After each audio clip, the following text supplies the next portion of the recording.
Alright, so I thought I would take a second to just kind of talk about these. This is a 2010 Equinox, Chevy Equinox. It's got the 2.4 liter ecotec engine in it, and they're notorious for burning a lot of oil. This engine initially was burning, on a 5,000 mile interval oil change. I'd have to put 3.5 to sometimes 4 quarts in. This engine holds 5 quarts of oil, so it's basically burning through a whole tank of oil. But after cleaning it out, it doesn't burn hardly any oil. So those stupid rings in there are just a little too loose, and when they get cleaned up and get those carbon deposits off, they work great. So I maybe put a quart in between changes now. And what I do, I go to Walmart and buy like one of these cans of Gumout. And I know a lot of people will give me crap for using Gumout over Seafoam, but the reality is Seafoam, in my opinion, and I am a mechanic, just isn't as good as Gumout is, and especially in these modern engines. So using the Gumout multi-system tune-up tends to work better. And what I do is I just dump half a bottle right there into the crankcase, right here into the oil, and then go drive it for like 20 miles, and then I let it idle for about 30 minutes to just let that move around in there. You don't need to go drive this for 500 miles. That's actually not a good idea. It changes the viscosity of the oil, and it's not the best idea for an engine. In fact, I've had someone get stranded for running Seafoam, actually. They left it in there for about 300 miles, and it changed the viscosity enough to shut the engine down because the engine was just trying to save itself because the viscosity was too thin. But just run a bottle of that. And another thing down here, okay, these are cartridge oil filters, and they're supposed to be changed usually 2 times on it. So once when you change oil, and once in between oil changes. They're cheap. You can find them for $3.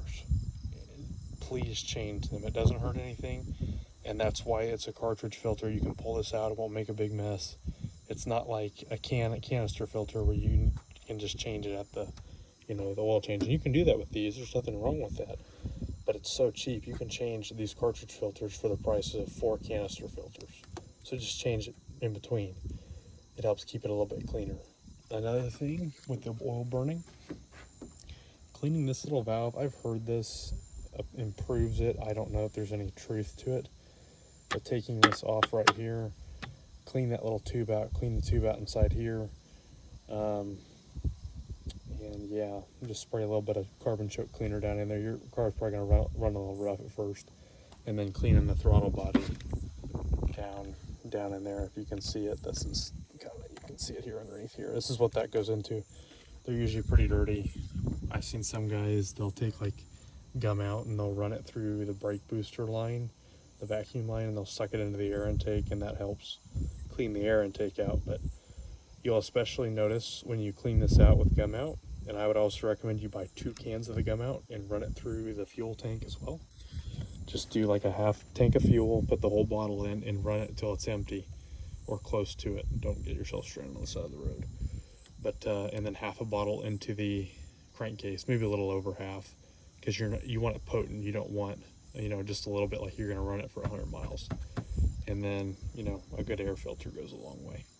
Other than that, that's kind of how I've found to reduce the oil burn on these engines, and they do run for a very long time. This one's got 110,000 miles on it already, and like I said, I'm only burning about a quart of oil, sometimes less, between changes now with the cleaning methods utilized. And the engine doesn't make such sad sounds at low RPM anymore. Used to, you'd hear the pistons slapping around in there, low RPM, kind of like it was an old 300,000 mile 4-cylinder engine, and now it doesn't sound that way. So yeah, just do a little bit of Gumout and clean that crankcase out, run some in the fuel, and works a lot better.